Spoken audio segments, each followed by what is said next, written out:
Peace, world. What is going on? Welcome to another Substantial Weekly.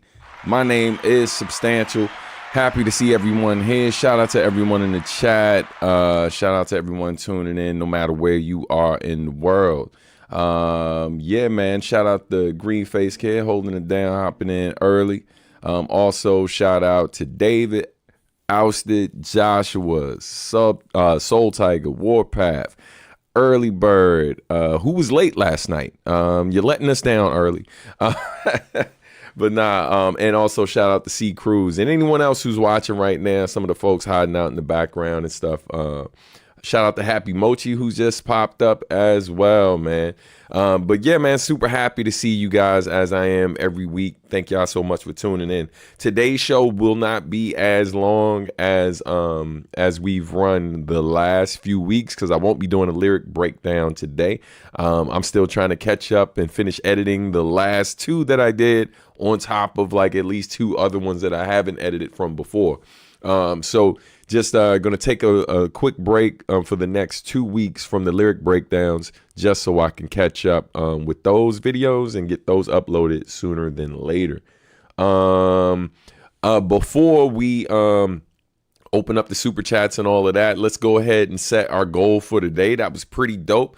Last week, we set a goal of trying to get 5 super chats, to do a freestyle at the end of the show.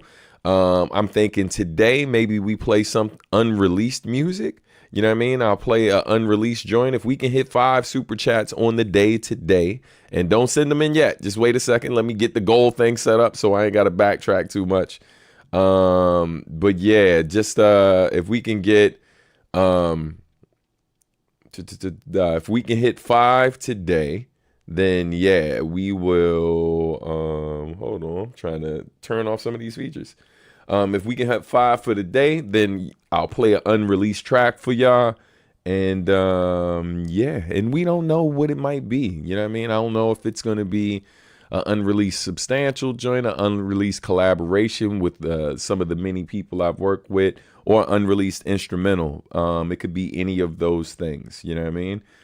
So yeah, if we hit 5 on the day, hold up, set a timer. Why? We're gonna do that. Okay. All right, so hold up. All right, unreleased song or beat.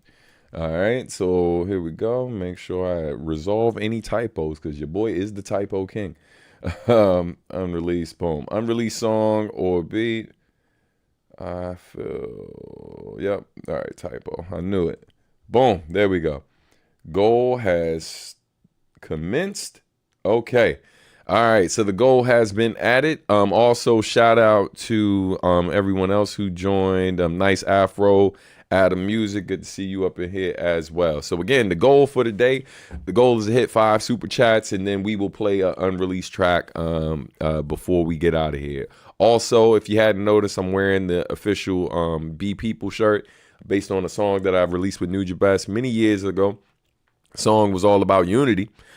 Figure what better time than the present to rock that, because we could definitely use some of that. We could always use that regardless of what's happening in the world. So before I jump into that, one of the things I have not said, because I am all over the place, I'm super scatterbrained today. If you haven't already, in the chat, make sure you say peace. Let us know where you're watching in the world. All that good stuff. And for those of you watching, if it's your first time to the channel, make sure you subscribe.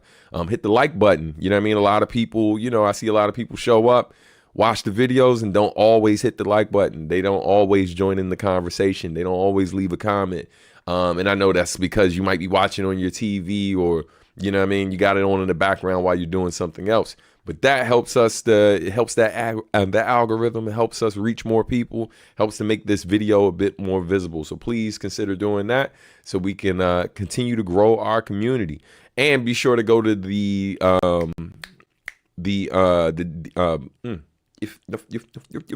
sure to go to the description section of the video so you can join our Discord family. Shout out to Happy Mochi for helping us do that.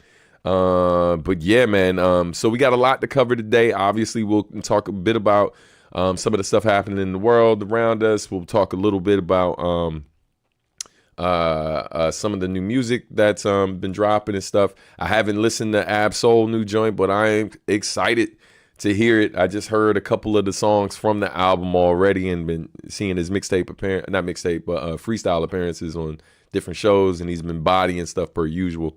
Super excited to hear his new album, Soul Burger. So yeah, let me know what y'all are excited to hear too. But yeah, so we'll be talking about that. I'm gonna be making a trip back to Japan in about a month. This time, a month from now, I will be back in Japan with Marcus D. So we'll talk a little bit about that. And yeah, and if we hit our goal today with 5 super chats, we will play an unreleased track for y'all. And I'll give you heads up maybe before I hit play what it will be, maybe to motivate y'all a little bit. All right.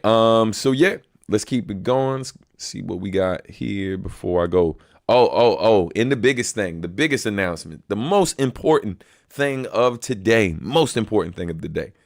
If you didn't know, today is November 8th. I know a lot of you already knew that, but why that's important, why that date is important is because it's my mama's birthday. You know what I mean? Clap it up for my mama. She's not going to make any special appearances on the show today. But yeah, man. So after the show today, part of the reason why I got to get out of here fairly quickly is because of the fact that I got to head down to North Carolina to go see my mom, take her out to dinner, all that good stuff, taking the whole squad. We're going to take her out, spend some time, kick it and all of that. And yeah, man, super, super blessed, man. My mom, man, I know a lot of times people ask me questions pertaining to my pops more times than not. And every now and then, I'll talk about mom when it comes up, when she comes up in conversation. But yeah, man, shout out to her, man. She is one of, I think she has 7 of them total. And yeah, man, just an amazing story. And hey, wait a minute, pause for the cause for a second. Man, I appreciate you. Thank you, Ousted. Ousted is the first to contribute to our goal today of 5 super chats. We just got our first one. Thank you so much, man. I appreciate you, brother. But yeah, man, my mom's an amazing woman. She's from northern North Carolina, from Enfield and stuff, and calls Weldon home these days. And yeah, man, came to this area. She lived in New York when she was younger too, and then came to PG County and DC and places like that when she was a bit younger and stuff. Yeah, man, it's had just a really interesting journey, man. So many stories she's told me over the years. But, even though my father was in the picture for a brief period of time when I was younger, I was mostly raised by her. So, doing her single mom thing. And yeah, man, if you've never heard the song Simpler Times, a Bop Alloy song called Simpler Times with me and Marcus D, it's on Winter Breaks 2. Highly recommend you give that song a listen. It just talks about her struggles during the holidays and the different things she would do to kind of pull it together for the family. While quietly dealing with her own stuff and not really making it known to everyone else what she was going through, especially not me because I was super little then. But yeah, man, just sending my mom all the love in the world. Can't wait to see her. I already spoke to her today. Yeah, man, but shout out to y'all moms and shout out to the women in y'all lives who have made so many sacrifices, done everything they could to support you, lifted you up when they needed to. And the ones who had to pull double duty a lot of times and, weren't as present as they would have been had they had more support from a partner, right? Yeah, man, my mom gave up a lot and did a lot to hold us down and wasn't always able to kind of be there for every moment because she was just always working hard. She worked overnight and then sometimes worked second shift. So oftentimes she'd be home like while I'm at school, but then by the time I'm walking in the door, she's either walking out or she's already been gone for an hour. And a good amount of my high school slash middle school experience was coming home to no one, right? And just my food in the microwave. And then my mom will come home like 11 or 12 at night sometimes. But yeah, man, shout out to her, man. An amazing woman.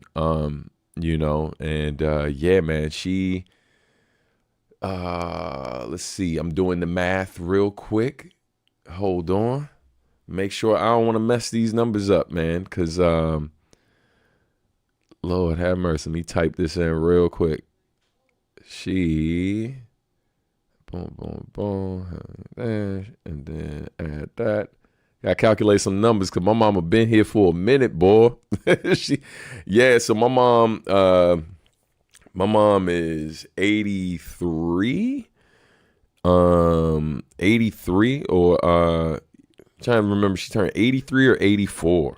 But yeah, man, just a blessing, dude. Cause she had me when she was 38 years old. So it's wild, like when people like make comments about my gray hair and this, that, and the third. The funny thing is, man, if y'all been following me for a minute, like since I had dreads, fun fact, I had gray gray back then, right? Like it was just like basically in the top, like it was hidden well by like my locks. But so a lot of my gray is because I get from her, because like, yo, I have never known my mom, like outside of photographs. I've never known her without gray hair. Like in every picture, even like years before I was born, like those pictures that were real close, like when she was in her 30s, like the grays were like, coming in like real heavy then. So it's just wild, like, kind of seeing where I am with it and stuff, and then thinking about how I saw her is pretty much how my daughter, my youngest daughter, sees me. Like she's never really seen me without gray hair. You know what I mean? She sees it in photos like, oh, daddy, look, you were young. I'm like, hey, look, hey, watch your mouth, little kid. You know what I'm saying? But yeah, man. Anyway, appreciate the love once again, Alistair. Thank you. All right. Stan, you should make a card. We can sign digitally or something. Wow. That would be dope. I don't even know how to go about that. So if someone finds something, let me know. But that would be pretty cool. Because fun fact, when I was still had this show going on, not just on YouTube, but when I had it on Twitch and Facebook as well, my mom would watch Substantial Weekly faithfully. She would watch it like on Facebook, because she's on Facebook. So yeah, anytime it would pop up, she'd watch the show, usually watch the replay after, but every now and then she'd pop up. But yeah, so it'd be super fun, like funny. Anytime on Facebook I go in my comments, my mom will pop up and be like, good job, I'm so proud of you. I hear her voice and stuff. It's just super funny to me. But anyway, appreciate y'all, man. Let's keep it pushing. No worries, fam. No worries, man. You're good. You're good. Yeah, happy born day to her indeed. That's love, man. Nah, absolutely. Yeah. All right, let's keep it pushing. So let's go ahead and get it out the way. As far as politics are concerned, y'all know I don't necessarily I don't go out of my way to really talk about like these things like all of the time, or make it an issue. And I want to be clear. Never mistake someone's it's not even unwillingness, but someone's I remember when people would post things like silence is violence, or this, that, and the third. I think when I was younger, I was quicker to kind of run out and participate in protests and get involved in those ways. And it was largely because I didn't know other ways to fight or express my frustration with what was going on. But as somebody who's been out here a very long time and been involved in community work and volunteering my time to help with organizations and having high up roles in organizations, to serve the community and stuff, creating like programming and stuff to create opportunities for young people from the areas I grew up in and stuff like that. As somebody who's been actively doing that, I won't say that you can't do both, right? Like you can't be like very vocal on social media and do that work. But I find that what's been most effective for me in terms of communicating my feelings on these subjects, I feel that online, like, with the exception of this space that we've created, this little piece of the internet, this little space in the internet that we've created here, y'all are out here too, man. And y'all see what's out here, right? And you see the toxicity in a lot of these different spaces. And I don't know about y'all, but I've been exposed to, to like my fair share of it, as I know you all have as well. And I'm really about trying to add some balance to a lot of this stuff. So it doesn't mean that I'm not a person who refuses to pick sides. People ask me direct questions, you will get an answer. But the fact of the matter is, a lot of times, and not because I haven't been vocal about these things, but a lot of times I find that until something like super big is happening in the world, the average person isn't thinking to ask those questions, right? Until all of a sudden, the stars are falling, the heavens are they feel like everything's going wrong, and then people want to have the tough conversations. But the fact of the matter is, I have these conversations in some way, shape, or form, individually with people I come across. I prefer to talk in person about these things because I feel like some of people's boldness and disrespect, like online, it's easy to do that shit when there's no one really in the space with you, right? But having these conversations with people in real life, as I do pretty frequently, like outside of this has nothing to do with tough guy bullshit. This is more of a human to human, like really like knowing how to communicate with people, being respectful of people, not questioning people's intelligence because they are voting for someone who I don't necessarily agree with their policies or their politics and this, that, and the third. Like, people have their own reasons. People are motivated by different things.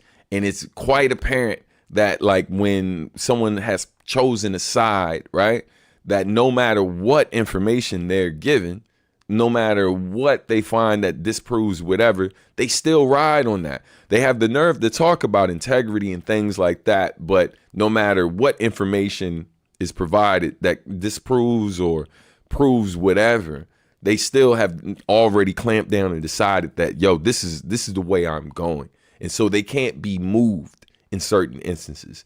So in those cases, like, there's no need for a conversation, right? For me, I'm never going to try to convince you otherwise. Like, you've already made your decision, fam.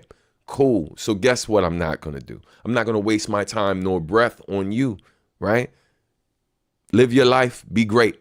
You know what I'm saying? If that's how you feel, that's how you feel. But anytime I come across someone who genuinely wants to know why I feel this way, who genuinely is like on the fence about particular things and don't know why these things are an issue, then I'm all for the conversation. As an educator, I'm all for like making the most of those moments. And I think it's important that we all do that. But some advice to people who maybe, I don't give a shit if you ask for the advice or not, but I'm gonna tell you straight up, we gotta learn how to communicate with people even when we don't agree with stuff, right? I see people on one side of things, like, calling people sheep, calling people like crazy for following this particular party in spite of them not doing much for them, which all these things are debatable, right? Like, but these are people's real feelings, right? So I see how one side talks to one group. And then I also see people on the other side of that constantly question like these people intelligence, constantly disrespect, like, both sides. I see constantly disrespect each other, but somehow believe that in spite of this disrespect, this constant disrespect, like I'm somehow going to convince this person after I've just, shitted on everything they believe in and this, that, and the third, that, yo, you should be over here with me. Because you're an idiot for being over there. You know what I mean? I don't understand what you idiots, even how you think. Like, fam. That's not how it works for most people. Right? And I think there are a lot of lessons that come from what we've seen in this space. But like, yo, we got to do a better job of knowing how to communicate with people we disagree with. I also, I'll tell you flat out too, like one thing I stopped doing this year, because there were times where I would post different things in my stories and stuff like that, and people would come at me like it was like stuff related to Palestine, and it wasn't even like I was posting like controversial things. Like one of the things people were coming at me about was, and I'll get to the chat in a second. One of the things people were coming at me about when I posted something about Palestine was a fundraiser that was literally the purpose of this fundraiser and what the organization was doing was literally just raising money to support like children affected like by what was taking place in Palestine, right? Because in a lot of instances, their community centers and different things like that were destroyed, right? You got to remember, this is the type of work I already do here in the United States. And I oftentimes work with a lot of artists who do this type of work, not just locally, but globally. So like, for example, there was a b-boy school out there or whatever that was destroyed, like in the midst of all these things, regardless of how you feel about it on either side, right? But one side clearly is not getting certain basic resources to support whatever. So I posted that. And someone came at me, and the first thing out their mouth before like a greeting, right? Because this is what a lot of assholes online do. Let's change it from Palestine for a second, and then I'll go back there. One thing that people do online that I do not like. And so if anybody's here has ever done it, just know that like if you didn't get a response from me or I seemed a bit cold in my response, it's because of what you came at me with. So a lot of people, because a lot of people aren't necessarily fans of me, they're fans of Nujabes, right? And then they know me through Nujabes. And so I'm kind of like I'm the closest they'll get. So they come to me strictly for information about him. Fuck what I got going on in my life. But like, yo, like I'll open up my inbox or my DM every day. And like, sometimes it'll just be a direct question, not like, hey man, hey, big fan, or hey man, how you doing today? I hope your life is good, blah, blah, blah. It's just like, yo, what was it like working with Nujabes?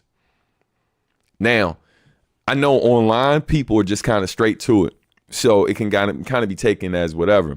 But you got to remember, I'm out here. I'm out here. And I've had people literally come up to me at merch tables. No hello. How you doing? Great show. Blah, blah, blah. Any basic stuff. And it's cool. Like if you don't mean it, I don't expect you to say it anyway. Right? But they just go right in. Like, yo, what was it like working with Nujabes? Hey man, how you doing? You good tonight? You had a great time? Yeah. No, I just really wanted to know what it was like. Cool. But where I'm from, fam, we speak. We say hello, right? If you don't really want to know how I'm doing, you ain't got to say how you doing, but at least say hi. Like, damn. You know what I mean? And so in this instance, going back to the Palestine situation, I had people in my comments, not my comments, but in the story was like, yo, how come you want me dead? And then another woman was like she was like grilling me, like only followed me just so she could like ask questions, right? I don't know how she came across my story, but she followed me basically so she could start DMing me and asking me 20 questions. Now, at some point, I asked her, I stopped answering questions, I think by the second question, because, of course, it wasn't cordial at all, just went right to it, and I could feel the tension. So I just kind of cut to the chase. I'm like, hey, listen, I have no problem answering questions, but based on your line of questioning, it's clear you feel you have certain feelings. So let's just cut the shit and get to what it is you're really asking. Because every question you've asked me so far is literally available. The answers are available at the link, in the link, right? And then she tried to be like, yeah, but this, that, and, I didn't see certain information there. I was like, right, but I'm also not the person who runs that organization. So any information I give you is going to be secondhand. So if you have any issues or concerns, you can go directly to them and get those questions. Yeah, but I'm asking you. And I was like, yeah, but I'm not answering any more of your questions because I don't really know what your intentions are. And like, yo, and how you're coming across, you clearly have a problem, but you haven't stated what the problem is yet. So let's stop bullshitting each other and just say what your problem is, right? And she was basically on the same tip that the other person was, literally saying why, like saying things like, why do you want this group of people dead? And I'm like, me saying that children who are being affected by war in their country deserve some support has fuck to do with you. It has nothing to do with you. I don't know you. I don't know you.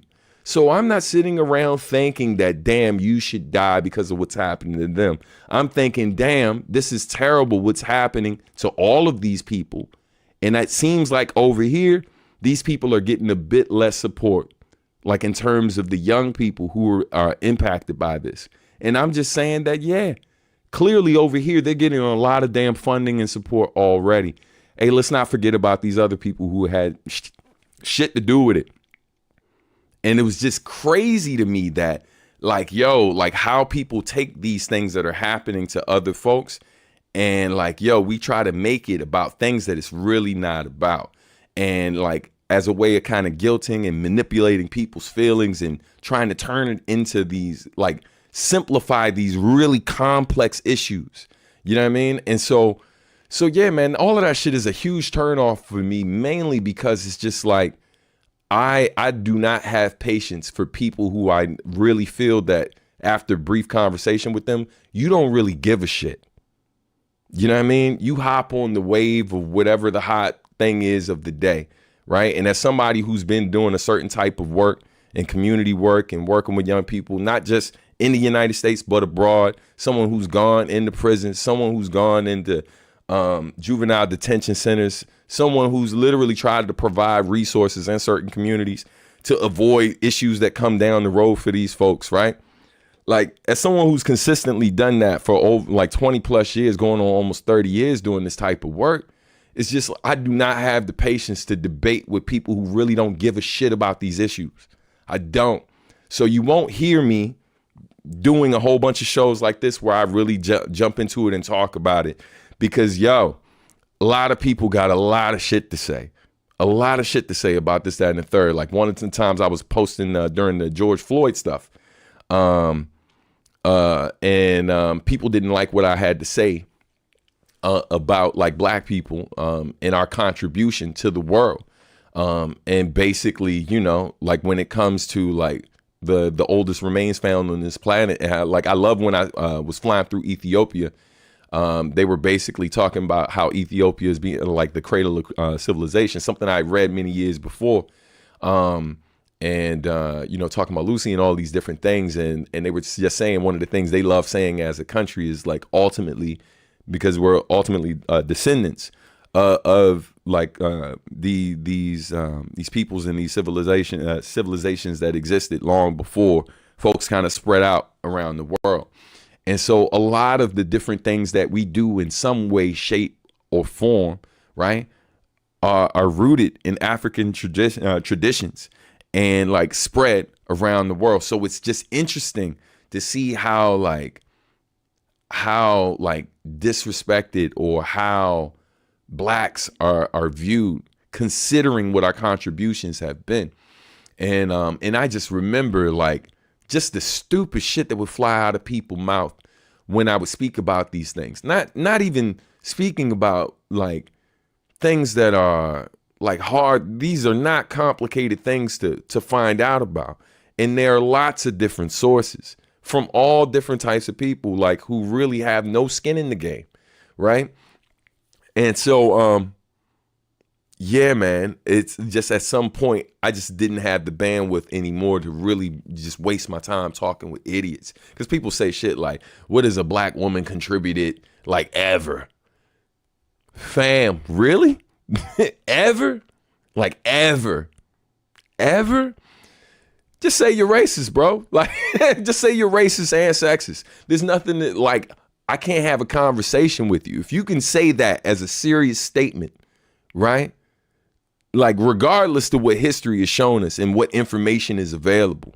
Like, bro, the people say these type of things. And so when it comes to this election, and I see so many people heartbroken by what happened, and I'll keep it a buck with you. Of course, it's disappointing if you were, whether you were for her or not, right? Because even if you're undecided, if you were a person who's undecided, I'm sure the results are still disappointing because you because you clearly weren't for him, right? Hence, like, you being undecided, and you weren't for her. So the results are disappointing regardless, because you basically were like, yeah, I don't like either one, right? So it's disappointing for those people. It's disappointing for people who, I'm someone who, like, most of my life as a voter has voted like independent, and then probably Democrat, like, after that, more times than not. But I'm not a person who votes like, based on who I quote unquote like. As I did on one of the shows before, I was showing y'all a different site, and there's several like this that exist, where it compiles information provided like from government sources, not just so, like, for example, you can go on like the White House's website, and you can literally see like different things that they're passed, new initiatives that have been started, blah, blah, blah. So stuff that's coming directly from the people who are rolling the things out in the government. That information is readily available to the public. So you can see people's, like, a lot of the people you want to support, you can see their voting record, right? Outside of the pundits and everyone giving their personal opinions on these people's character, you can just see what they've actually done, right? And so I'll typically go to sources like that just so I can see, when I complete these surveys, who I agree with what percentage of the time. And what I've learned, and this is something me and Marcus D talked about yesterday, is that, quite frankly, fam, none of us agree on everything. None of us agree on everything. So, I saw Stephen A. Smith, who I don't love, but he made an interesting point on The View. He said something along the lines that, like, talking about people who are like too far left or too far right, and how the bulk of most people in the world, right, or like in this country at least, most people are probably more centrist than they care to admit, right? But the danger of being too far to either side, right? And I know what certain people will say, because I know certain people who, they say a lot. They say a lot. But the fact of the matter is, there are lots of people I know personally, lots of people I've worked with over the years who were very, like, far left or far right about certain issues. And then other issues, they're more in the middle. And then other things, they're kind of on the other side of things, et cetera, et cetera. If you let anyone talk long enough, including me, and I love to talk, you let anyone talk long enough, you'll learn immediately that sometimes they're not exactly what they've said they were. And, anyone who thinks someone's a certain way and doesn't really know them shouldn't be surprised when you learn something new that's maybe a bit different than what you thought they were to begin with. And it's important to acknowledge in those moments, it ain't really their fault. That's your fault, because that's your line of thinking, that basically in your beliefs, that because they said one thing you like, you just assume they were a whole person, like, and started filling in blanks with all of this shit in your mind about who they are without really knowing them. And everyone is guilty of that. Everyone. So miss me with that, oh, I don't judge any. Like, sure you do. Everyone unconsciously judges, or like just kind of takes what people say and makes a particular interpretation, even when someone tells you outright, this is what I mean. Well, when I hear you say that, what I think is, like, it ain't about what you think. You asked me what I thought. I told you what I thought, and I explained what it meant in case you weren't clear, and you still tried to turn it into something else. That's a you problem. That's a you problem. I ain't do shit other than tell you the truth about how I feel. But because of your feelings, you turn it into something else. You make people into other things than what they actually are. Yo, it's just weird. It's weird times, man. And it's let's not even say that, because this shit has always been this way. And so I just that was a long-winded way of basically just saying to y'all, man, I am not disillusioned by any of the things going on. I am not surprised by like any results and stuff that come out. I'm never going to be surprised that America is America, because like, yo, the thing I've had to say to people when I talk about, you know, how my desire to move, and how literally first time I thought about leaving this country, like, was shit, man. I was like 20 plus years ago, or at least 20 plus years ago at this point.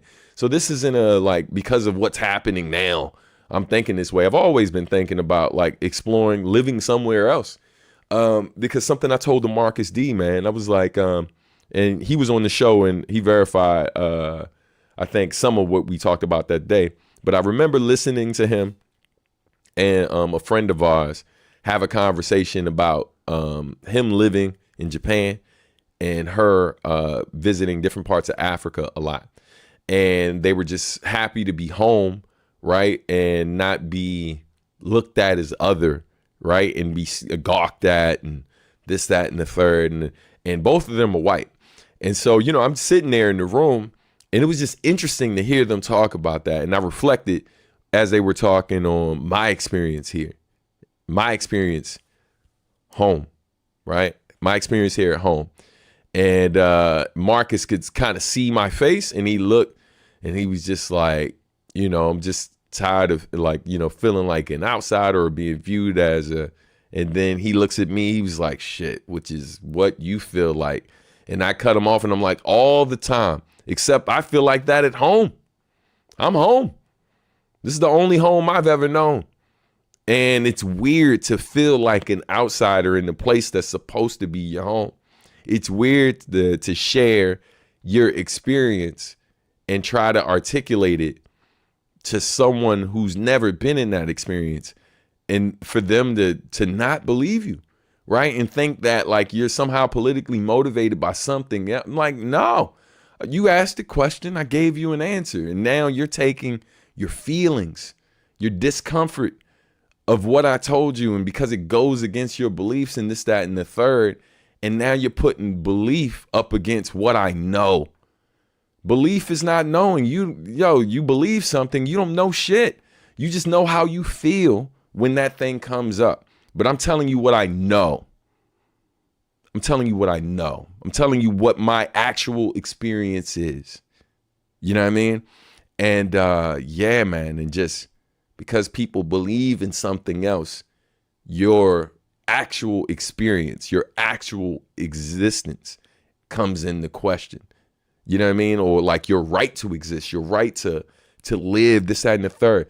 Yo, fuck all the way out of here with that bullshit. You know what I mean? So it's just like, yo, the importance of, one of the things I love about working with young people, and I'll end with this stuff, man. Right. I do love Maryland though, early. I do love Maryland. Shout out to Maryland, man. Y'all, you know how I feel. I tell my wife all the time, she was like, yeah, it might be time to move back to Maryland. And I said to her, I was like, I only live in Virginia because I love my wife.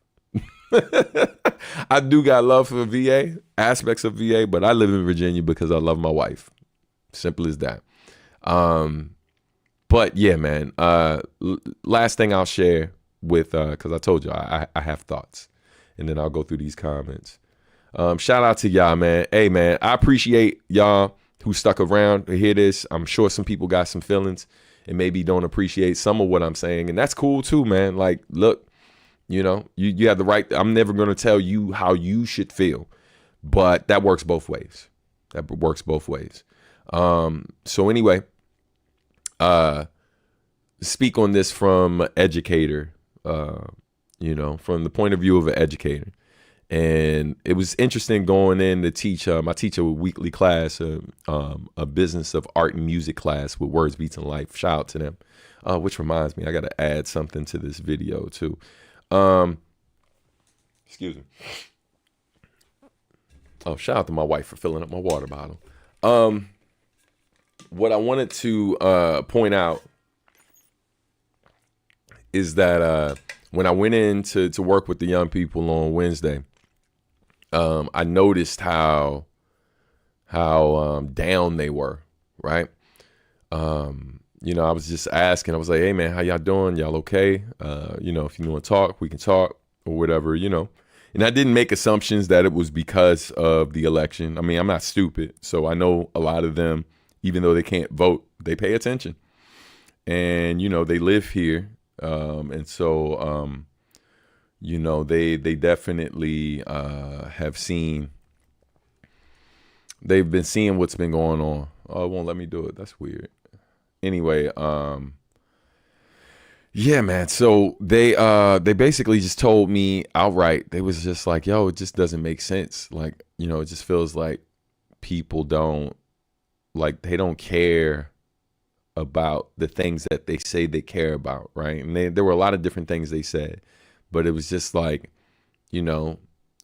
ultimately, the way I kind of explained it on Discord when I wrote this long ass message and shared it with you all who were over there. I was just like, yeah, man, it's tough. Like you tell people not to commit crimes, right? You tell your children, right? Or people who look up to you, tell them like, hey, you shouldn't do these things, right?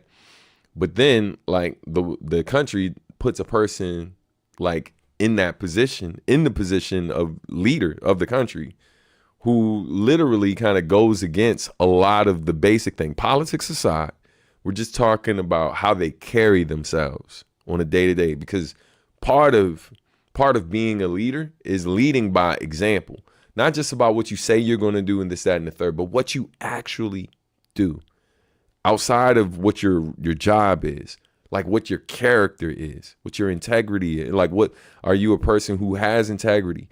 This, that, and the third, how you speak to people, how you treat people. Do you lie? These are all things that no sane person like raises their kid to think those things are acceptable. So now it's just like, if you're a person who clearly doesn't, and I shout out to the people who said straight up, like, because there are some people out there who said straight up, hey man, I don't give a shit about any of that. It's disappointing, sure, but all I know is I make more money when this guy is in that position. All I know is that when someone who's from his particular political party is in that position, I get more money, or I get more this. I actually, whether I agree or not, I got way more respect for you when you just say it like that, versus challenging whoever's going against them character and bringing all these other things into question, which sometimes are valid points, but then a lot of times people just saying whatever, and y'all have seen it.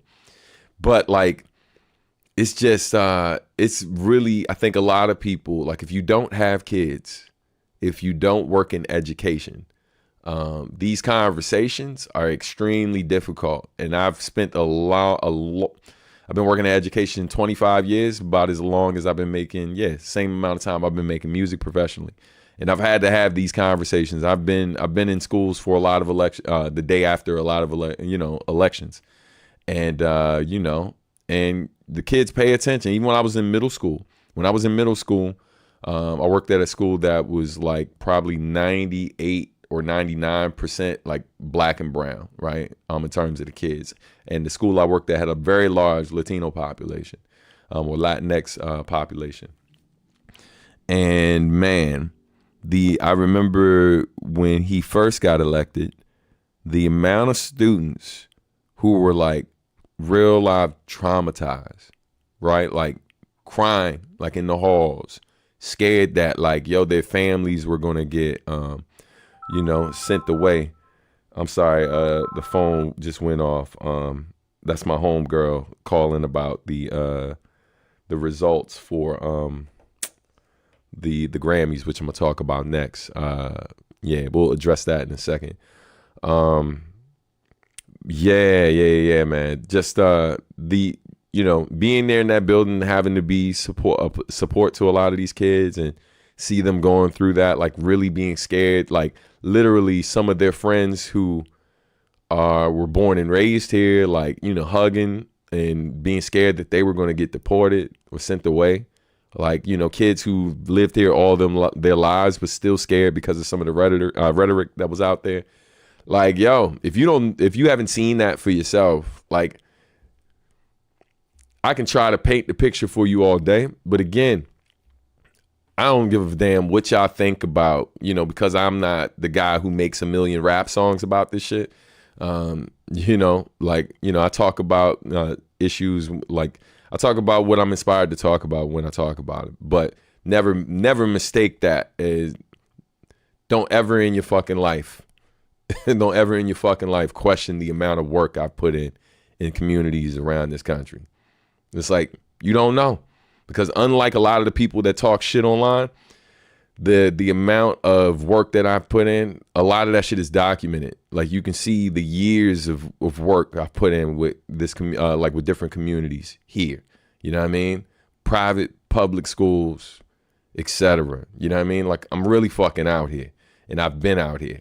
So I'm not gonna let anybody hiding behind a gray ass just whatever, or like an illustration of is this, that, and the third, and whatever cool name you came up with. Like, fam, like my full name, information for like the organizations I've served, like that shit is out here. It's out here. You know what I mean? Like, it's out here dragging $5,000 to $10,000 worth of studio equipment into some of the worst neighborhoods in the area I grew up in for like a good 5 to 6 years or whatever, doing that 10 o'clock at night, you know what I mean, to like midnight, literally, you know, being escorted by a cop, like into the space, or having a cop sit in my joint whole time. Same thing like in Kings County out in Chicago and stuff like that with organizations I work with. It's like, yo, I'm really out here. So, you know, I don't question what people's experience is, where they are, where you're eating, where you spend your time, this, that, and the third. And so I think it's important that, like, yo, we all learn to shut the hell up and listen when people are talking about what their experiences are, and the importance of remembering that goes both ways. We're never going to have an understanding of each other or really be able to care about what other people are going through if we're constantly dismissive. That is not the path forward. And understand that there is no path forward without some form of compromise. That's not how successful relationships work. It's not. No one ever gets everything they want. And the people who are in leadership positions who do, they're what you call a dictator. Okay? It's not how it works. It's not how it works. And that's all I'm going to say about that, man. I appreciate y'all. I know some of y'all didn't come here for that. I know some of y'all that know me and respect me and know what I'm out here doing, you know, in the different ways I've done it over the years. Like, you know, I appreciate y'all for letting me vent and kind of share my thoughts and all of that, and making it less about individuals who I like or dislike and more about, like, yo, what the path forward is. And the last thing I'll say, quote from my Uncle George that I've been just sharing with people, is my uncle would say, it don't matter what they gonna do as long as I know what I'm gonna do. And so, you know, nothing that takes place anywhere in the world, you know, like on a political level or whatever, oftentimes these things don't derail me, like, from the path that I'm on, right? I see it, I think about how that's gonna affect the journey, but the work still got to get done. It still got to get done. So don't lose sight of what's important. Don't lose sight of what your mission, your personal mission may be, and what your responsibilities are as a human being on this planet and to your family. You know what I mean? Simple as that. Man. All right. It's a lot of damn comments to go through.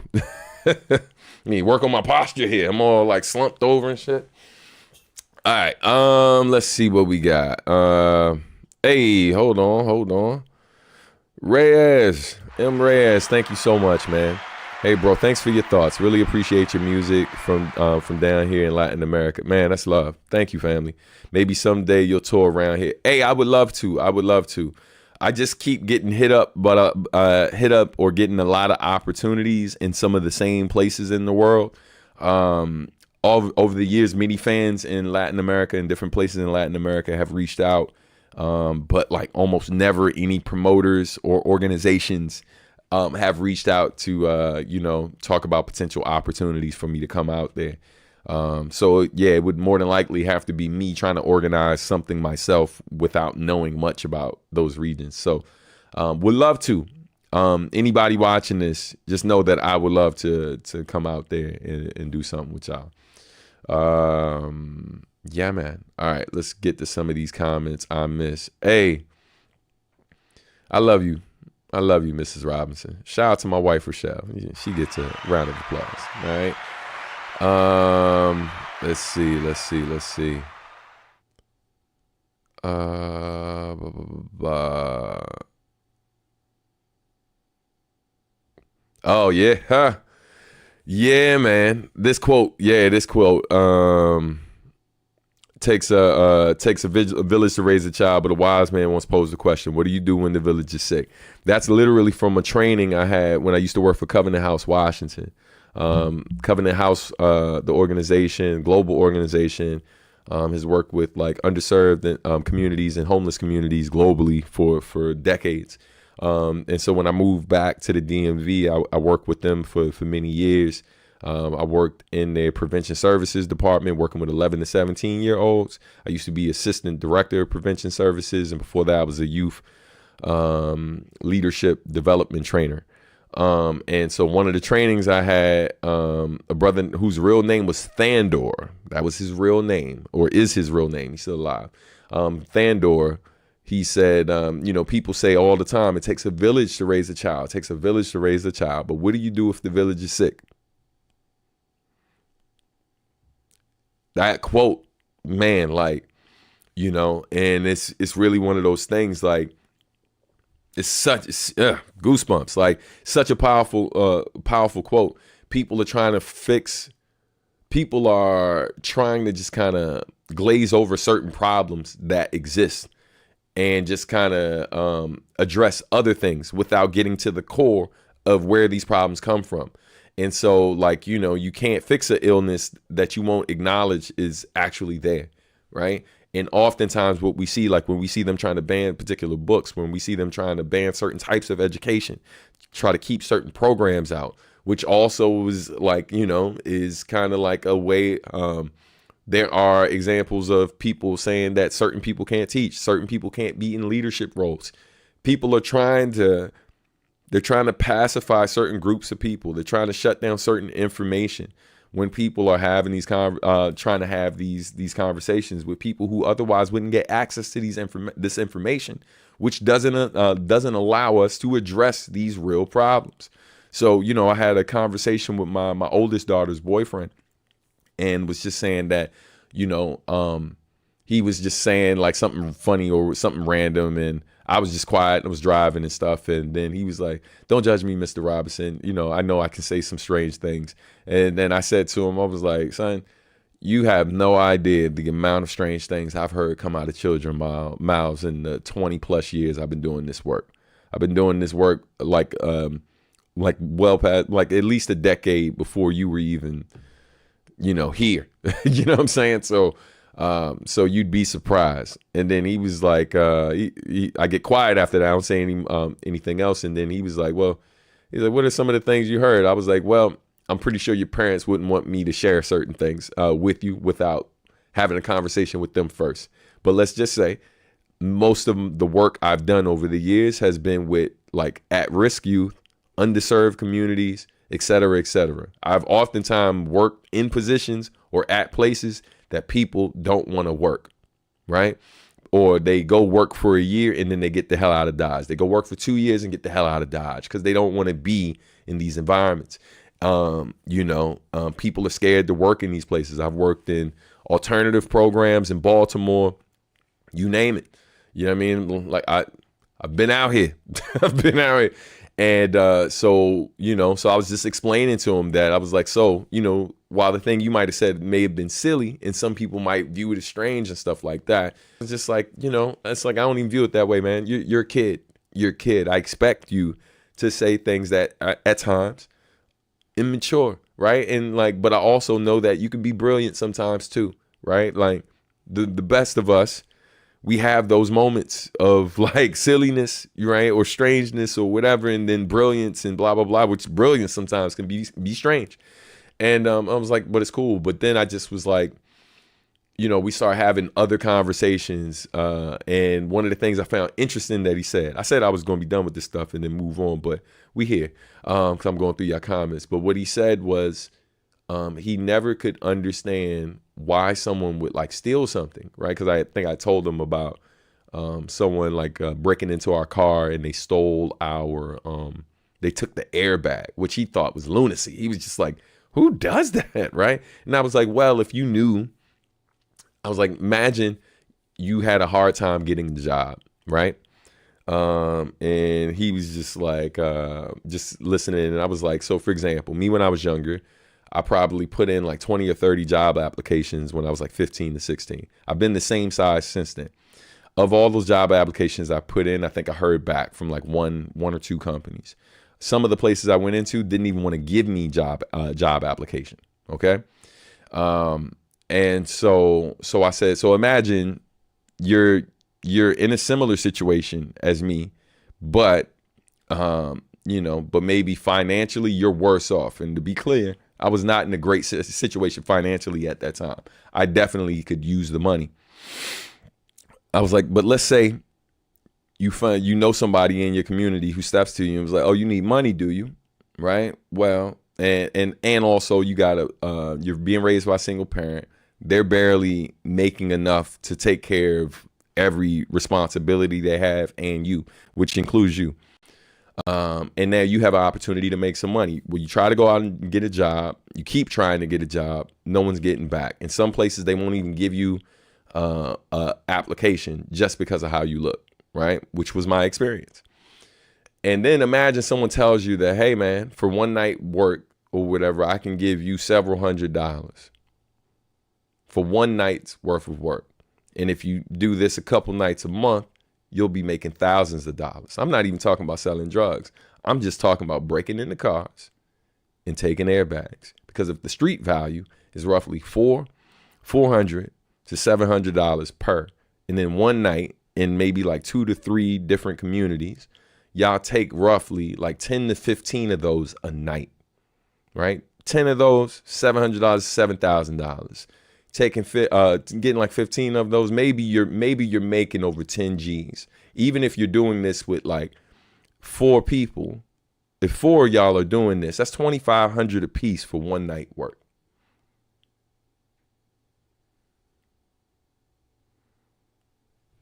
If you're a person like really down and out, and some of us have seen some struggle, yes, but there are levels to everything. So stop. This ain't the struggle Olympics. Everyone's struggle is not equal. It's not the same, right? 2 people can go through the same exact situation and come out completely different. One might become president. The other might become like a criminal mastermind. And maybe there's some duality there. I don't know, right? I don't know. What do I know? I'm just here. I'm a rapper. But anyway, I just was pointing out to him that like, you wouldn't know, you wouldn't, it's easy to say that like, I don't understand why people do that when your basic needs, and that's what I explained to him. I was like, your basic needs are met on a regular basis. I was like, when's the last time you needed something and your parents weren't able to provide it? He's quiet. And I was like, right. So it's important for you to understand that in this world, like people are going to make it about race. A lot of times they're going to talk about like this group of people and why they don't do whatever. And this group of people is the problem. We love to blame people. That's what you're seeing a lot of right now with the presidency. People are blaming Latino men, or they're blaming like black men, or they're blaming white women. They're blaming this, that, and the third. They're blaming a lot of different people. But at the end of the day, it's not about race, man. It's always about money. It's always about money. Don't ever get it confused. All of these issues that come up, when you go down the rabbit hole and you get to what's at the core of it, it almost always leads back to money. It's not, that's not something that I need to debate with anyone. You do enough reading, you speak to enough people who've dedicated their lives to this research, or people who work in these spaces and actually deal with this stuff, whether we're talking about politicians or people who run like organizations that have existed for decades, doing this work consistently, it always comes down to money. Always comes down to money. You know what I mean? It's why people quote unquote discover and colonize other nations. It's why race, the concept of race, it's why these things were created to a certain extent. There's something that you can read via the Smithsonian, right? That's a reputable source, right? You can actually look up this thing with the Smithsonian that talks about the quote unquote creation of whiteness. And it doesn't mean that they're making white people. That's not what they're saying. But the creation of whiteness or being white as a concept and why that needed to exist, right? In America, and how they were able to keep poor whites, poor blacks, poor Native Americans, why they were able to keep them disjointed and from working with each other, right? And when I say they, I'm talking about the wealthier whites, right? And so before they were called whites, these things, this stuff, that's a money thing. We don't need them working together. We need this group of people to think they're one of us. And as long as they think they're one of us, they're going to do what we need them to do to serve our wishes, to serve our goals. Whether we allow them to really be on the team or not is irrelevant, because they'll think they always have the potential to be on the team, and they'll be able to see the spoils that we see in this, that, and the third, whether we let them in the game or not. That's a real thing. You know what I mean? Read, man. Read, research, blah, blah, blah. Let me go through these comments, yo. This damn rabbit hole. That's why I don't be getting into shit. Anyway, blah, blah, blah. The ignorance of some people. Yeah, it's too real. It's too real, man. You burn yourself out with these combos. Yeah, for sure. This is why I don't spend, those of you who've watched enough of these episodes, you know I don't do this every episode. But you also know that, I hope you know me well enough to know I ain't scared to have these conversations. For me now, I'm more worried about the future and the consequences to come. Yeah, I mean, I think any sane person is always thinking about the future and stuff like that, but never let it stop the work that you need to do in the present to achieve your goals, to put your family and yourself in a better position. And don't think that responsibility solely lies on the shoulders of people in office, right? They're virtually powerless without us. So you got to know what role you play in all of this. You got to make sure that you're not only voting for presidents, that you're showing up for local elections, voting for your representatives, voting for your senators, mayors, voting on different laws or whatever that are being changed. It's part of the reason why, with the Recording Academy, why I do a lot of the advocacy work, because I'm trying to be in make sure that I stay in the conversation when it comes to laws that are being developed that directly impact people who work in my profession. That's why I do that work. You see what I'm saying? So I pay to be a Grammy member or Recording Academy member to do that work, not just to vote on Grammys, which I said I would address. So I'm gonna address this real quick, address the elephant in the room. So the Grammy nominees were announced this morning, and unfortunately, Anaconda's project produced by me, AJ Rios, Mason Lieberman, featuring Stephanie Gale, featuring Jonathan Smalls, featuring Lizzie Blue. Unfortunately, we didn't get nominated for Best Spoken Word Album. It's definitely a little bit down about that, but super grateful that we were even in the running to begin with. Congratulations. I only remember 3 of the 5, but congratulations to Mad Skills. Super respect to Mad Skills. We'll clap it up to him. He did his first ever spoken word album, and he actually received the spoken word nomination for it. Also, congratulations to Amari Hardwick, who a lot of y'all know from the TV show Power. He's mostly known as an actor, but he also writes poetry and has been a poet for a minute. His album was nominated too. And then also shout out to Malik Youssef, amazing poet out of Chicago. Most people know him from the spoken word joints he's done on like Kanye West past albums and stuff, like most notably Crack Music. He's the poet at the end of that joint. So those are some of the nominees just off the top of my head.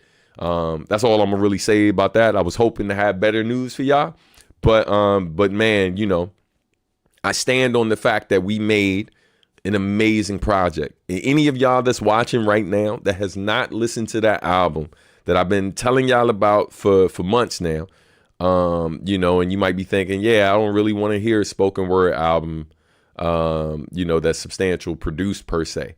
Like, I'm more interested in when Substantial's gonna drop his next thing with him rapping. But yeah, man, go listen to this album, To Make an Island of a Street Corner. A lot of what I talked about today, you know, in terms of how certain communities are impacted by the laws of the land and by certain politicians, and how this is affecting and impacting real families, right? A lot of that is talked about on this album, in terms of like, you know, like the 90s and, you know, the prison industrial complex and how, like, what it did to families and stuff, and certain things that exist in these communities that these communities shouldn't have access to, but more people spend time judging the people who just basically were trying to improve their life by any means necessary, when they weren't able to get other opportunities. They basically did what they thought they deemed necessary to survive, and you know, because ultimately people with power, people with resources, they don't address certain issues in certain communities, right? Because it's not in their quote unquote best interest, and they're focused on other things, and so those things go unchecked. These issues develop. People fend for themselves and do what they deem necessary. And then we over police them, we punish them, this, that, and the third, instead of addressing what the core issue was. And so this project deals with those type of topics. And if you have not heard the album, I'm a little sad. You know what I'm saying? I'm a little sad because it's a great record. And it's unfortunate it didn't get the nomination. But I'm not worried because we making volume 2. So we'll be back. We'll be back. You know what I mean? Next year we're going to go for it again. And yeah, we'll see what happens. It looks like we hit our goal. So let me address that real quick so we can get out of here, because I definitely gotta go. I'm sure my wife is clocking like, hey, wrap that shit up, B. You know what I mean? So let's let me go to the tube of you so I can see the joint. Hold on. Let's see. Yeah, it says we're 5 of 5. Hey man, thank y'all so much. So quick shout out. Hey man, salute Okie Doke. I appreciate you. What are you picking for your last meal on proverbial death row? Wow, that's dark. Last meal. I don't know what food per se. Like what dish, but it's either gonna be a soul food dish, Indian food, or Japanese food. Those are my 3 favorites. Soul food, American soul food.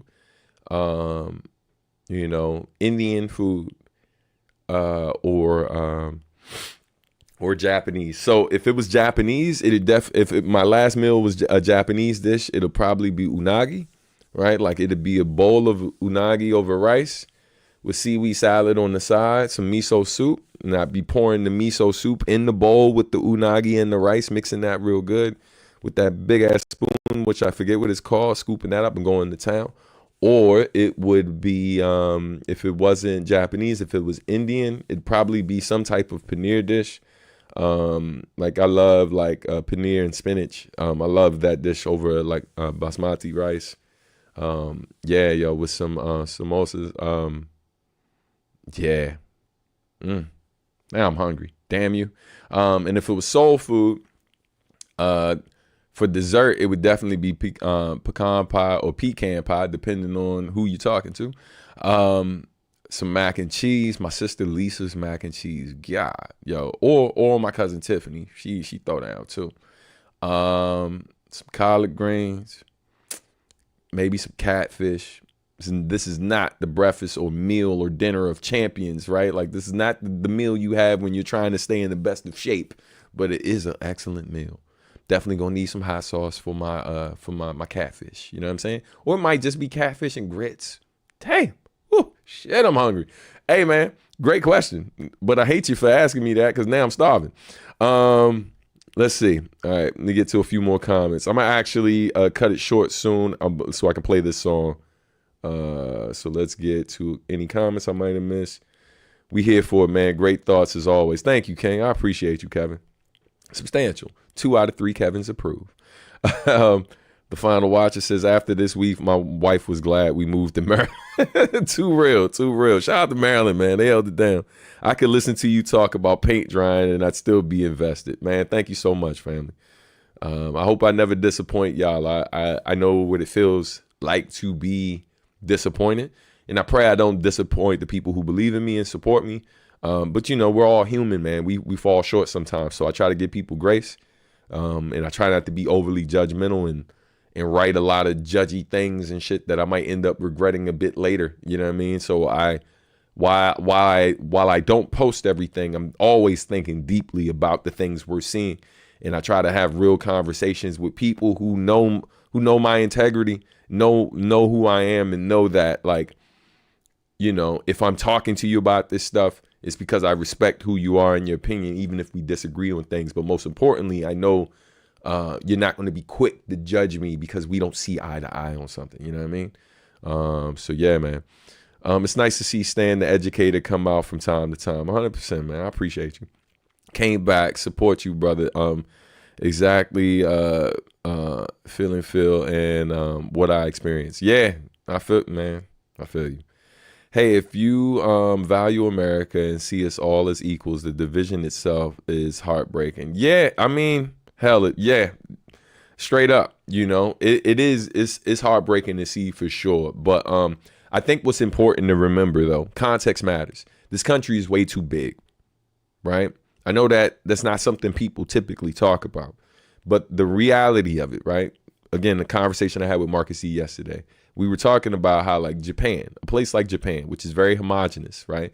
Meaning that most people in Japan are Japanese, right? Like, I think it's like over 90%, probably higher than that, like maybe 95% of the population originated in Japan, right? Versus the United States, where the largest majority group here are not the indigenous people, like, from this land. And then there are so many groups within that. That being said, right, if a place like Japan, which is roughly the size of California, if they have disagreements and their people do not agree all the time, even with most of them being from a somewhat similar background, they have disagreements and they don't see eye to eye and they feud with each other from time to time. That being said, it's realistic to expect the same or even more of it in a place that is vastly larger than it. The United States is like 4 times bigger. It was like about 4 times bigger than Japan, right? Like, combined, maybe larger than that. So, you just got to have realistic expectations about these things and just know that, we're never going to see eye to eye on everything. That's not how it works. But yeah, we got to find ways to disagree or make compromises that, can still potentially push us forward as opposed to having us go backwards. You know what I mean? Let's see. I have War 80 km from my house. What do you think about? I have a war 80 kilometers from my house. What do you think about it? That's unfortunate, man. I hate to see war anywhere. I pray you and yours are safe, or as safe as you can be considering the situations. But as someone who maybe didn't grow up in a war zone, but as someone who's been was held at gunpoint first time when I was 11. And then again when I was roughly 13, and then shot at maybe like 3 or 4 different times while I was in high school. Was held at gunpoint by God knows how many times by police officers and stuff in my own neighborhood. Mom robbed out front of robbed right in front of our building. uncle did 17 years in prison for literally killing a man who broke into his house while defending his wife and kids. As somebody who, one of my other uncles was shot to death and died on my grandmother's footsteps, and I can keep going. And this is in a place that wasn't quote unquote war torn. So yeah, needless to say, I can understand what it's like living in rough conditions. Again, I don't always put everything I've experienced out here for people because I'm a black dude in America. That shit's cliche, right? Like me talking about hardships and what it's like being a black person, like certain people tune out immediately because it's like, oh, here we go again, right? Because we hear so much to a degree, depending on what you listen to and who you listen to. You probably hear about these stories a lot, but that's not even that's not even close to a quarter of what I've been through. You know what I mean? You know, that's just off the top of the head, me freestyling. So yeah, I think that's a pretty terrible experience for anyone. You know what I mean? And I pray that you and yours are safe, or safe as you can be. Mrs. Fantastic in the chat. Word. All right, try and get through these comments. I wonder if you know there's a war going on in Europe. I do. There's war going on in a lot of different continents around the world. I also recognize that, like, the media is very selective about which wars they want to talk about and which ones they don't. As vast as Africa is in the amount of different, things that take place there that don't get covered, and when they do get covered, don't receive the same support from various governments or people via social media. So yeah, I'm well aware. Nephew, what up? What could people actually do if the village is sick? That's got to be the toughest question to answer. Well, the first part of that is you have to first acknowledge that there is a problem within the village. And then once you acknowledge what that problem is, you can start to figure out solutions. But you're never going to get to a solution if you can't acknowledge that there is a problem.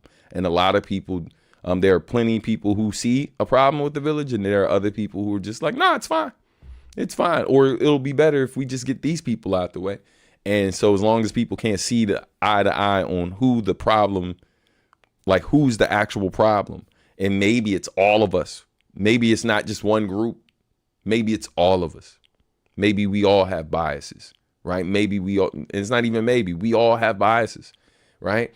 And so it's going to make it hard to see eye to eye and agree on those things. Substantial still thinks different, 100%. What's going on with Star from Sign? Not sure. You got to ask him. We haven't spoken years. Last we spoke, we were cool. We just haven't spoken in a long time. Hey, Last Sync, take care. I'm going to miss a lot of these comments because I got to play a joint. This is the last thing, and then we out of here. Because I got to go. Where's the button? There it is. Okay, so I'm going to give y'all a sneak peek of some. Where the hell they go? There we go. Recently added. Okay. There it is. Okay. All right, let's see. Turn that up. Boom. All right, so I'm gonna skip ahead. Okay. All right, so a little sneak peek. I was talking to my man J Soul. Shout out to him. Sending healing energy his way. My brother had an issue and stuff. He's doing better now, but we're going to go out with this. I'm going to let you hear a sample of this verse I'm doing for his project. It's not dropping until next year, but I'll let you hear a little bit of this verse, and we'll go from there. All right, here we go. Time we speak is real. Learn from what experience teaches. Yeah, I appreciate the love, man. Here we go. Yeah. Cruising down the Autobahn, living on borrowed time, sing the same song, but claim they don't borrow lines. Contract killer, red dot up on the dotted line. Aim to stay free of any bandit that would target mine. They say it's lonely at the top, will at the bottom crying. I yet to reach my peak, but still increase my bottom line. I yet to see a tweet that really reach confounded minds. When you see me in the streets, I'm bound by the divine. When you hear me on these beats, it's the gospel. Ain't talking about a genre, I'm a hip-hop apostle. This ain't sacrilege of rap for kids, it's a better strain. Healing while they wait for dads they never knew that never came. Healing from the drama, mama can't escape but never blamed her once. They hit me on the horn for heat, I made them wait for months. They hit them with substantial words, it's worth the wait. A perfect plate, my simmer for these inner thoughts can percolate. Out here killing time, adding minutes to the murder rate. I don't want no smoke, I dodge the bob and let it circulate. Typing in the clouds where my ink used to permeate. Always on my J.O., so don't wait about me working late. Every time we speak,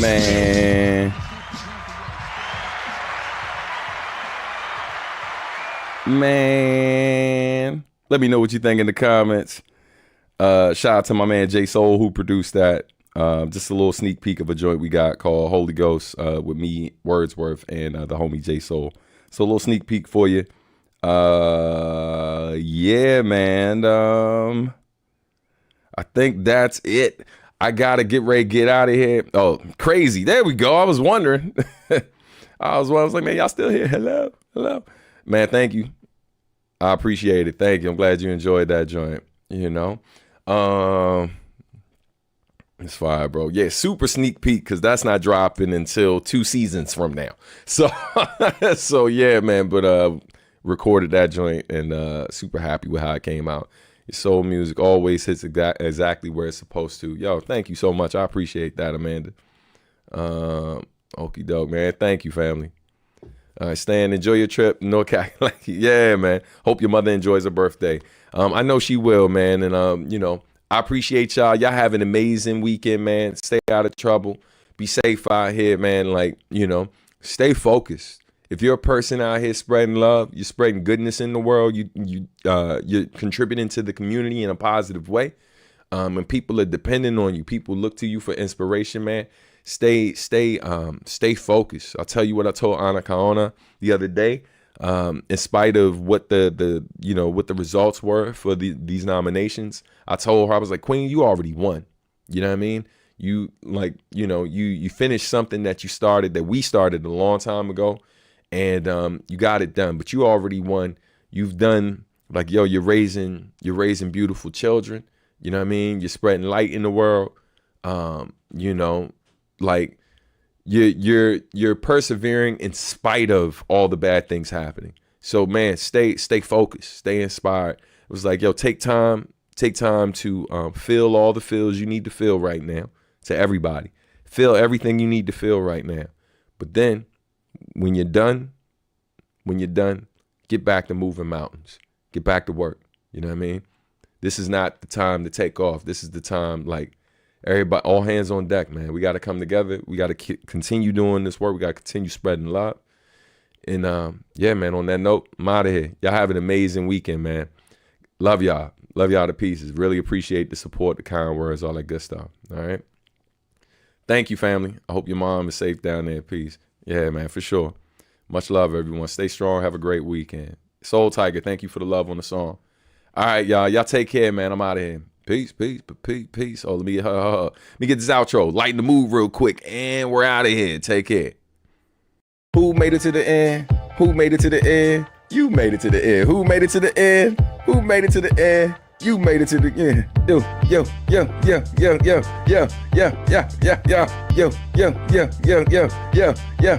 Who made it to the end? You made it to the end. Who made it to the end? You made it to the end. Who made it to the end? You made it to the end. Yo. Subscribe, like, do whatever you like. Stay subscribed, like, do whatever you like. That's right.